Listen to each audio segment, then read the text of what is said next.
Hi everyone, welcome to the video guide on how to make your very own stamps. The items that you will need can be found in the DIY set, but if you don't, these are the list of items that we'll be using for this video guide. Let's get started.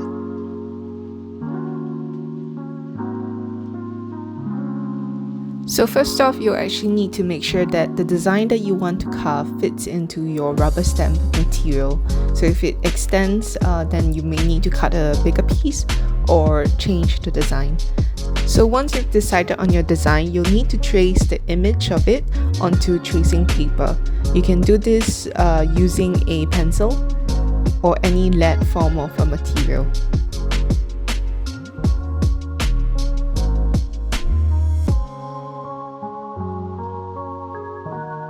Once you have traced the design, we are going to actually make an imprint of it using the lead that's on the tracing paper onto the rubber material.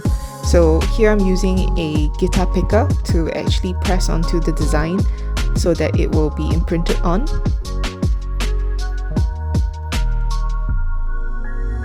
And once the design has been transferred, use a permanent marker to outline it again. The reason why we want to do this is because if we leave it at just the pencil stage, you might see smudges later on that might either make the design not so clear or make it very difficult for you to carve. So use a permanent marker to go over again. So at this stage, you might actually be wondering, what about text then? So actually, if you use this method of copying the design using pencil lead and then putting on tracing paper and then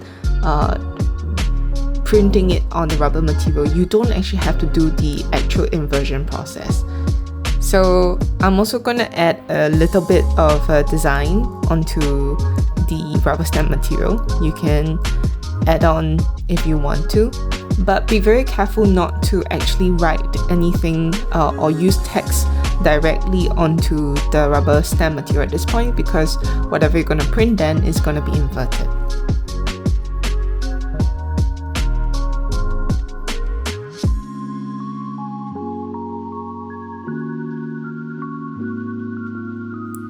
To prepare your pen knife, so you'll need to take out the blades, and for this particular set there's two types of blades for the pen knife, and what we want is that we want something that's a little bit more angled. You'll notice that there's one type that's a little bit more angled. That's the one that we want.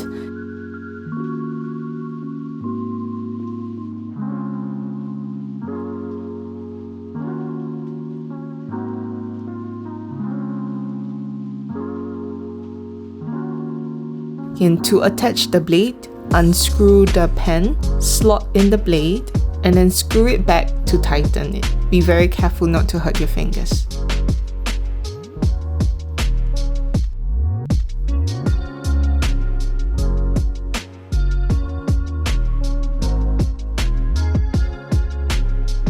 So to do the cutting process, there are just 3 rules that we need to abide by.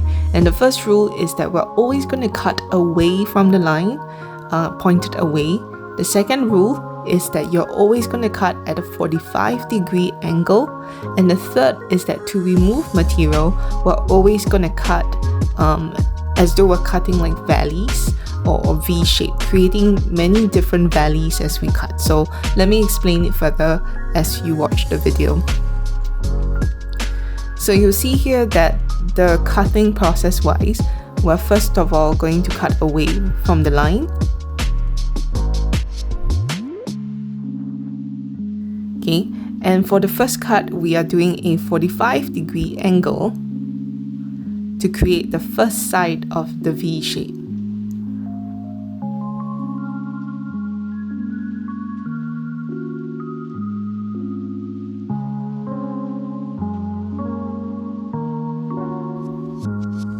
And then to remove that part of the material, we're going to turn the stamp around and we're going to do another 45-degree cut.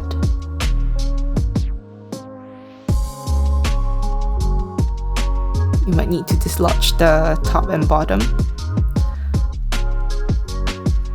but that's how we remove the material on the stem. And the reason why you want to do this, And first of all, like cutting away from the line is to actually first of all protect the line. So when you actually do the second cut in V, creating the valley itself, you don't actually, even if you cut a little deeper, you won't ever really like injure the line. So it's very important to abide by these 3 rules. The first again being that you always cut away from the lines or your outlines. The second is you maintain a 45-degree cut. So your blade is always angled at a 45-degree angle. And the third is that to remove material, you're always going to cut the material using the idea of the valley, the V shape.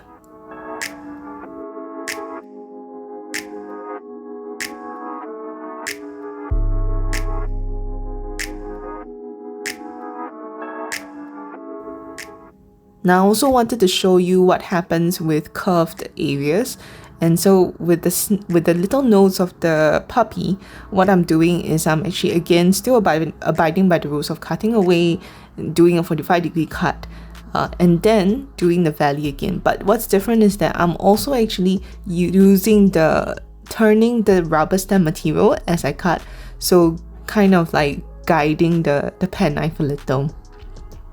If you're a beginner and you're not confident with it, it's perfectly fine. You can always just cut it in parts. Because anyway, the general rule is just don't cut the black lines, right?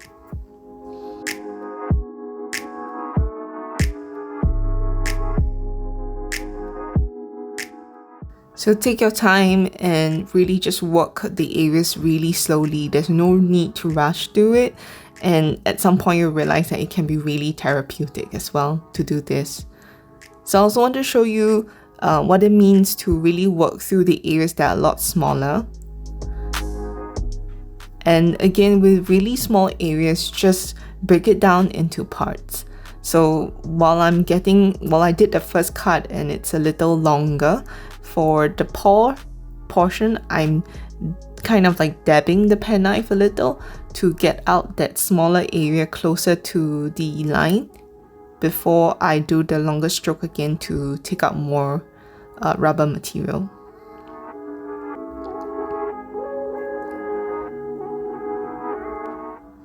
So because you're always going to cut away from the line and it's always going to be a V, you'll never really injure the line. And even for small areas, you'll find that even like a dot, if it's a dot in the middle of the design, it's still going to be protected because the edges of it will be left as a slope, not a direct down cut.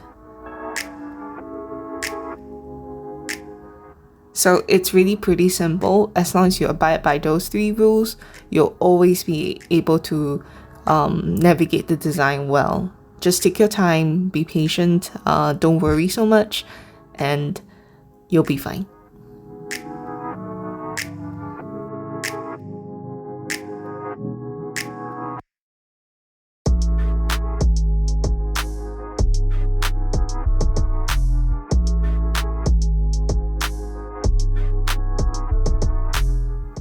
So even when I'm dealing with the smaller kind of lines and I want to adjust certain things, I'm making sure that my penknife is always at a 45-degree angle, because once you point it downwards, you might create a higher chance of it breaking off. So always keep your penknife at a 45-degree angle. So just as a tip, you don't actually have to spend the time like carving away all the areas of the background. So you can at some point decide to actually remove the background a little bit more, so you don't actually have to spend time carving those out. You can leave it there. Some people want to leave it there for aesthetic purposes, but you just need to be sure that that you carve the background down so that there won't be like additional lines that will come up when you're actually printing the stamp.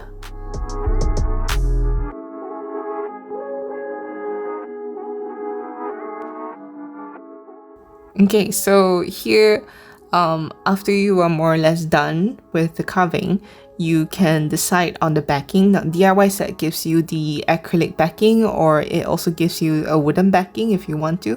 And I've opted for the transparent DIY, transparent acrylic backing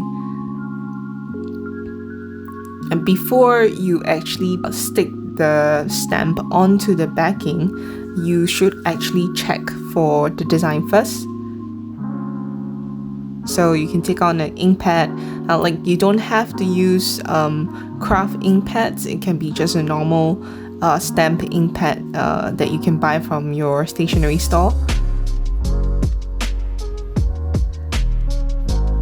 And basically what we're going to do is we're going to check for any like lines that come out or that we forgot to carve away that might need to be a bit deeper in that sense. Okay, so this is where we do the check.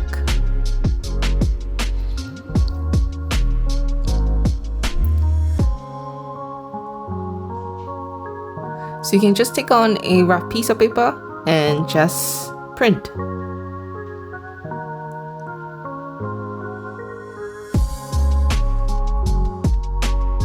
So if there are no extra kind of lines that come out, or the stamp is as clean as this, then you're good to go to actually stick the stamp on to the backing. Now, I don't know why I didn't actually I forgot to actually record the part where I had stuck it down, but basically you just need to use super glue to stick the your stamp onto the backing itself.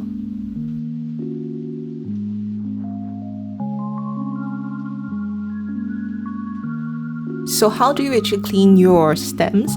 It's as simple as just maybe using a wet wipe to kind of dab it clean. Now, if your stamp is on acrylic backing, then you can definitely run it through water if you want to, but actually with wet wipes it is just sufficient. So you can kind of dab it a few times just to clean off the ink material easily.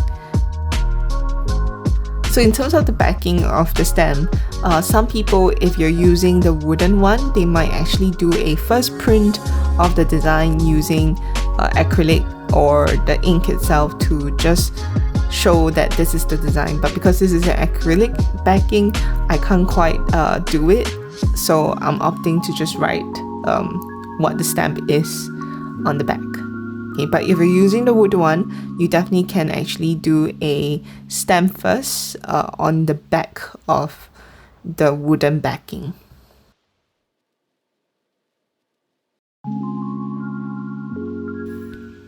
So now that all that effort has paid off and you've made your stamp, you can literally print and stamp onto any surfaces now. The DIY set also comes with a notebook which you can also stamp on. If you liked this video guide and you want to see more of this, please like and subscribe and support this channel. Thank you so much.